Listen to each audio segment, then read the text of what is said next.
sure this thing works. Does it work? Does this work? Does it? Just real quick, thank you guys for coming to opening day of Rutgers Spring Practice 2016. It was fun to finally get the guys out on the field and watch them run around and put on helmets and throw and catch and try to make some tackles and things like that.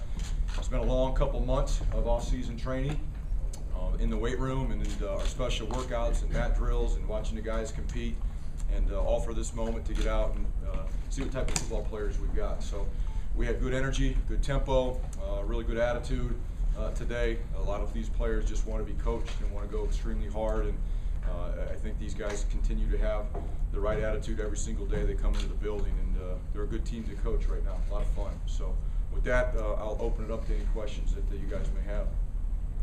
Chris, what were your emotions out there for the first time with your team now? Honestly, I was just focused on trying to do what we've been doing and get the guys better every single day. My emotions were gone. I had the press conference back in December, and I was hired as the head football coach, and that was an emotional day. But outside of that day, it's been focused and blinders on. I'm trying to identify the things that we need to do to get better every single day, and today was no different. Obviously, the first time to see the guys on the field, I know it's probably hard to evaluate, but anything stand out to you in the first practice? Just the attitude and the effort. That's what we've been preaching. We knew that there were going to be mistakes, there were going to be some good plays, there were going to be some bad plays. Guys were going to know what they were doing. There were going to be some guys that didn't, and at the end of the day, we were more concerned about their attitude and their effort, and that they were willing to be coached. And I can say that we can check those boxes after day one. Chris, Darius was out there. What's the plan for him this spring? Darius is a mature individual. He knows his body better than anybody else. He knows that he needs to practice to be able to reach his full potential and be the player that he should be next fall to help the football team. So right now, Darius's reps are up to Darius. Whatever his body can take and however he feels, he'll go. If he feels like it's bothering him, then he'll back off. I mean, he's his own best doctor right now. Chris, where are you at with the quarterback depth chart right now, and do you see any scenario where you can have a starter by the end of spring camp? We may have a starter by the end of spring. All three quarterbacks that were out there today getting reps, will get reps with the ones and get an opportunity to play behind the one offensive line and play with the one receivers and give them a chance to go against the one defense to see what they can do. It's going to be a very competitive position, and so that's going to go all through spring. And if we get to a point where we think one guy's clearly ahead of another, then we'll go ahead and name a starter, but don't anticipate doing that until we get through spring.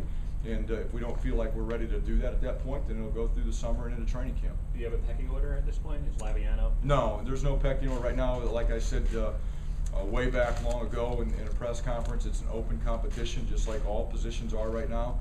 Does Laviano probably have a little leg up on the other guys because he's played? Probably. But does that mean he's anointed the starter, or he's going to be the first guy? No. I mean, they're all three going to get equal reps, and all three going to be given a chance to go out and compete and show what they can do. Coach, you have to replace all three starting linebackers. Is there any front runners there? Anything you can tell us about that position battle? We got a long way to go, but those guys have made a lot of improvement from just the last couple of months in terms of changing their body, getting more bigger, getting faster. They've been in to study a lot of film on their own. Their understanding of what we want them to do defensively actually is a lot better than I thought it would be at this moment. But we got a long way to go at that position. If you looked at all the positions on the football team, that's the one that has the least amount of experience. And we just got to work extremely hard and coach them every single day to get them as good as they can be. Chris, follow up to the quarterback question. Philosophically, are you a coach that wants to have one guy and stick with one guy, or are you open to using multiple quarterbacks during the year? I'm open to whatever formula gives us an opportunity to move the ball and score some points.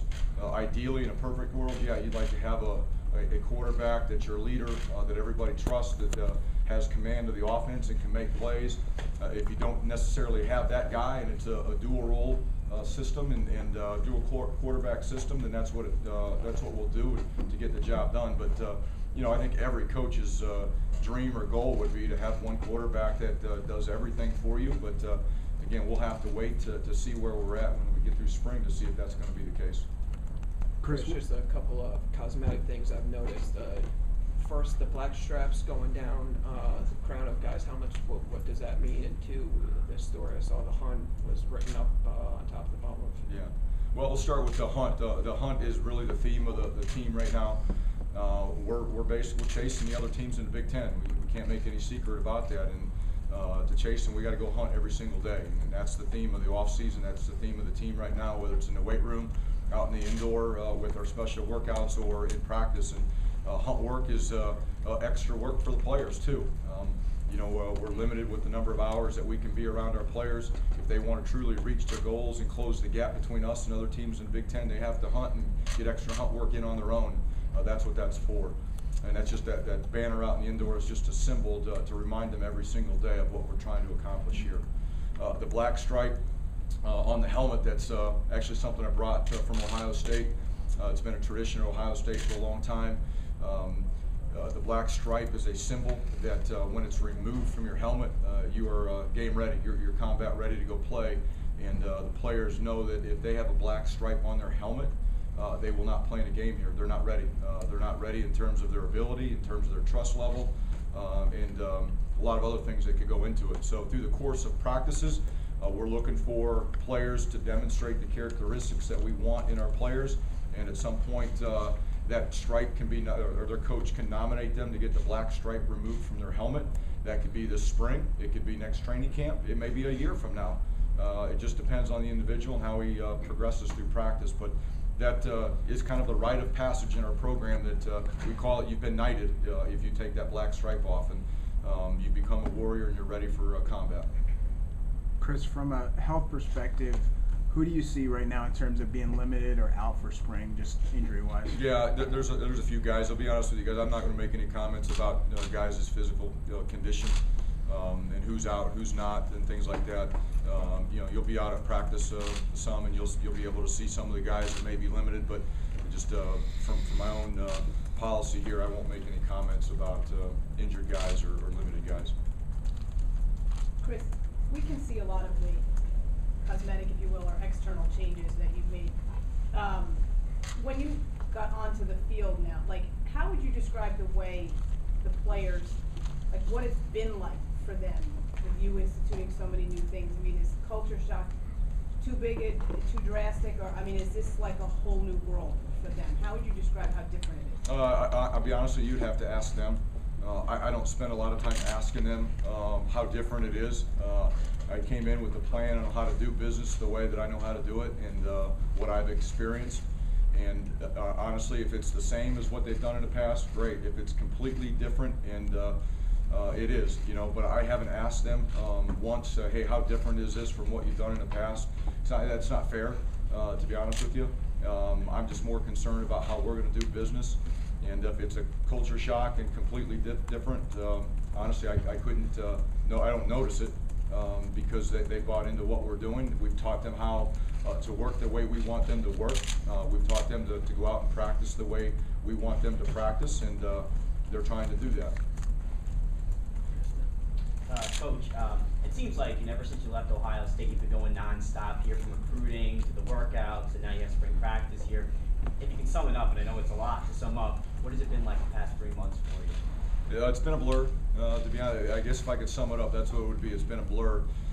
People ask me about New Jersey. How do I like New Jersey? And I said the path from my apartment to the Hale Center is pretty good. I've gotten that down. So very few days of seeing daylight outside of here. It just is what it is. We get here early with workouts, and we leave here late after meetings and things, and go home and get ready for the next day. And we didn't come here to go enjoy the shore or the city. We came here to try to build a football team and develop our players and recruit some guys. And right now I really like where I'm at. I like who I'm doing it with, and we just keep pressing on. 2 more questions. Just to follow up on the quarterbacks again, did you look at anything from last year? Are you going to use any of what you saw on film from these guys, or is it just the complete? Yeah, no, we haven't spent much time going back and looking at anything. Do I know about some of the quarterbacks from last year? Yeah, because we played against them and watched them on film as we prepared to play Rutgers last year. But we're not using anything from last year to make any decisions on any of the players at any position. It's all about what they do or have done since we've gotten here, and what they do moving forward after day 1 in practice. Chris, from a position changes standpoint, I think Clayton moved from safety to linebacker, JPO from inside to outside. If there's anybody else I'm forgetting, what did you see in those guys that you said this is better for that guy? Well, one of the things that we have to do is just evaluate talent every single day. That's probably the number one thing that we have to do. And based on the current players at those positions, we just felt like it was the best for them to be able to get on the field faster, and it was better for us because we were going to try to find a way to get our best 11 players on the field at the same time. And we thought that those two guys are definitely part of our best 11, or have a chance to be part of our best 11. And we just had to move whoever we needed to move to make sure we can get that done. But Najee, I've been really impressed with him. He's put on some weight. He's worked extremely hard. He was part of our Champions Club here after quarter one. JPO has done an outstanding job in the weight room. He's been a great leader. He's changed his body. You know, will he play a little bit of both, outside and inside? Probably, as we move forward. We'll determine that later on as we get through spring and see what the rest of the guys do. But we just felt like we had, on the defensive line specifically, more inside guys than we did outside guys, and we had to identify what inside guys may have the best chance to help us on the outside, and he was one of them. Thanks, guys. Can you just ask what 10 strong? I wanted to ask. Yeah, what that is, that's really one of the ultimate goals of the program. We have 4 goals in the program, and that's one of the 4 goals. We're not going to talk about winning. We're not going to talk about championships. I'm not going to talk about red letter games and things like that. We're going to talk about the process of getting 10 strong. We have 10 really position groups on the football team. When you count the offense, defense, and the specialists together, and if we can get 10 units operating at maximum capacity, then we're going to have a chance for success, and that's really what it's all about for us. Great, thank you guys.